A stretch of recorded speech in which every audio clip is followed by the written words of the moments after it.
Hello everyone and welcome to my channel. I can't wait to show you how to make a Jesin candle jar. If you're wondering what Jesin is, let me explain. I was given Jesin to try out by the wonderful people who make it, Mrs. Colorberry. This isn't a review and I'm not required to say anything about the material, good, bad, or otherwise. They just wanted me to try it. And of course, I would only be showing this to you because I like it. Otherwise, there'd be no point in my being here wasting anyone's time. As for making these candle jars, these were unbelievably easy to make. For me as a beginner with Jesin, it was a blast getting to see what the results would be with the coloring. I made two, both with an ombre effect.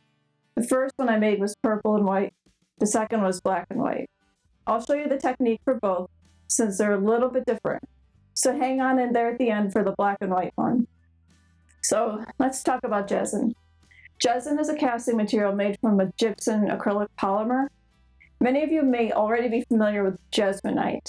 This is basically the same material, but a different brand with some key differences. First, you'll have a longer working time, which is 20 minutes. That's nearly double the amount of time that you have with Jesmonite. And that's really important because when it comes to colors and mixing and wanting to do marbling, it gives you so much more time to work with it. Jesin also has a simpler ratio of 2:1 with the powder to the liquid. But for those not familiar with Jesmonite, follow me for my concrete tutorials. You're gonna love this.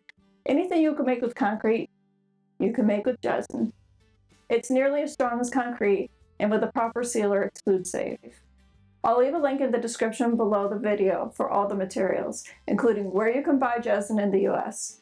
Currently, it's only sold online, but if you buy Jesin and you add just one colorant or the sealer, you've already met the free shipping requirement. And if you use my link, you'll get a 10% discount. Any purchase using the link will go to support the channel at no additional cost to you. And as a reminder, on my DIY website, artsyprettyplants.com, you'll find the written version of this tutorial. There you'll find further details on how to make the Jesin candle jar, including the materials list and the printable steps. So please head over there for more information. Now, let's get on with the tutorial.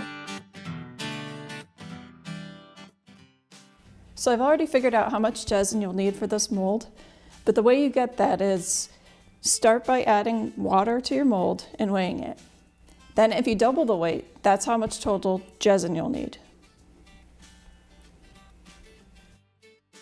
This mold will need 540 grams of Jesin to fill it. And Jesin is a 2:1 ratio, so you'll need 360 grams of dry Jesin and half of that in liquid, which is 180 grams.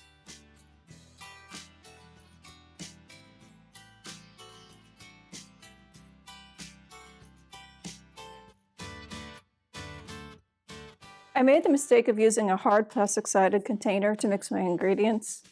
Be sure to use a soft-sided disposable bowl or a large plastic cup to mix yours. I had to throw this away because the leftover Jesin stuck to it. So first, zero out the scale and then add 360 grams of the dry powder.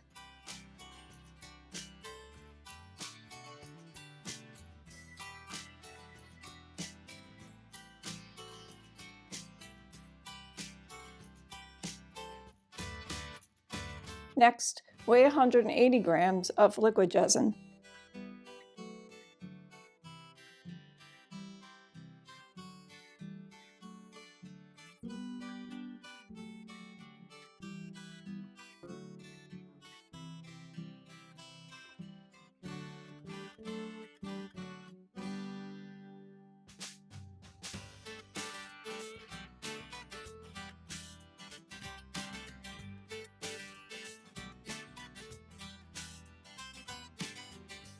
I'm using a colorberry stick to stir mine, but craft sticks work well. But what I find is even better is a flexible silicone spatula, especially if you're using a larger bowl.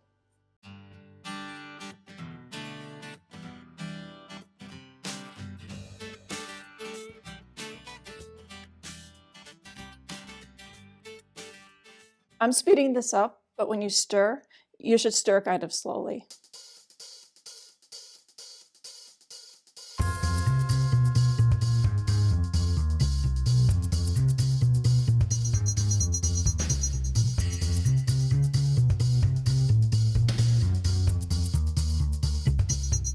Next, you'll divide the mix into 2 parts. Preserve 1 part for adding the color. I think I saved about 1/3 of the mix for the purple. Also, be sure to shake the pigment really well, and you're only going to need a few drops. And if you add too much, it'll compromise the mix, so go slowly.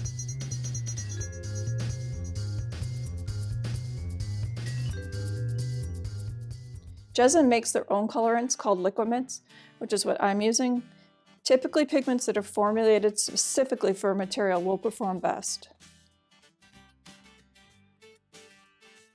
I tested some other colorants, and this by far had the richest and most predictable pigmentation. And since you only need a little, it should last a long time.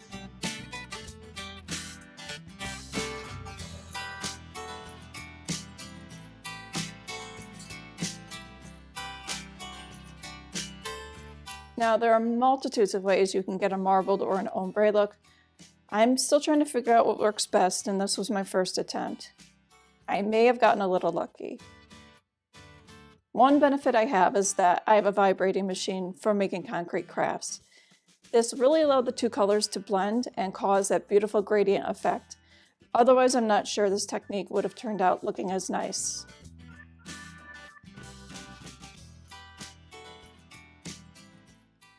So if you're able to see from the side there how the purple color settled, then you can see how it may have looked without the help of the vibrating machine.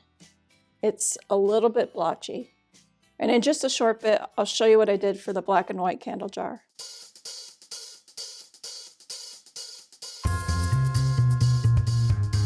By the way, if it's in your budget, a vibrating machine is great. The real purpose is to get out air bubbles so your surface is smooth.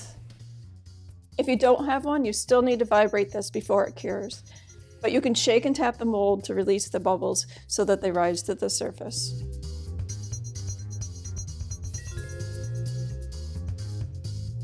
Also, don't forget about pouring the Jesin for the lid too.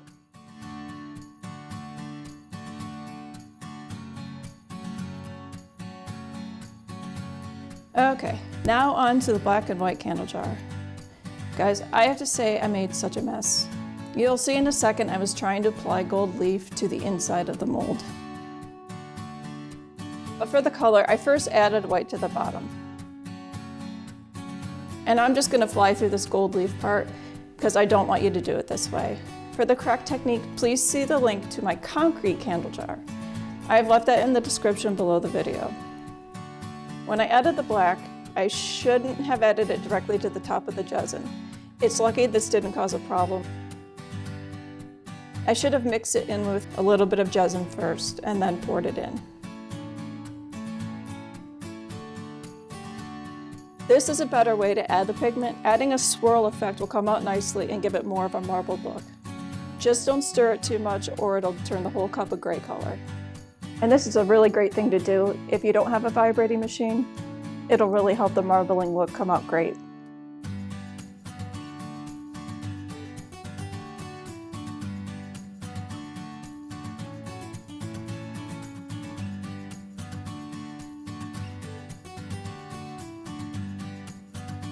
I think you'll still need a machine that causes vibrations of some sort to get a deep ombre look, but the swirled marbling will help it look really nice.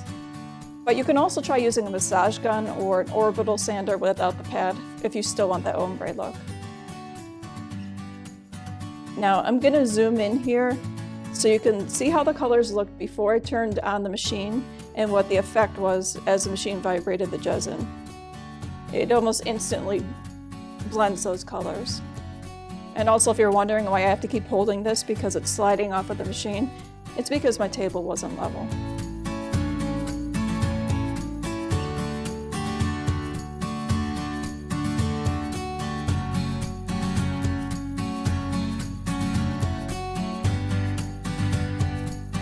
Now just remove the candle jar from the mold. This took about an hour and 15 minutes to cure. My room was pretty cold. The other jar took about 45 minutes, but typically Jesin is only a 20 to 25 minute cure time. It just depends on how thick or deep your mold is.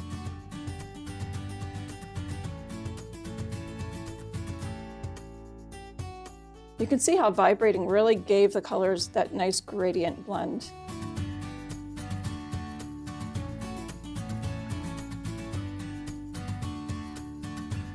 Sealing is pretty easy with this new sealer I found. It's just a dip and wipe sealer, so I recommend using a container that's wider than the one I used. Just make sure the candle jar is completely dry. It can't have any moisture in it, so I'd wait at least 24 hours before sealing it. It also needs to be clean, so give it a good wipe down ahead of time.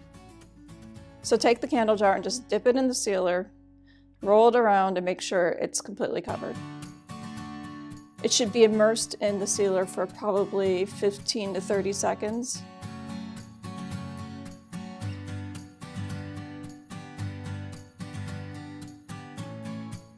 And I'm so sorry for the moving camera. I don't know what happened here. Be sure to wipe this well so there aren't any streaks. And you should seal this 2 or 3 times. But the great news is you only need to wait 5 minutes between each time you seal it. The sealer also needs to fully cure, so wait another day or 2 before adding the candle wax.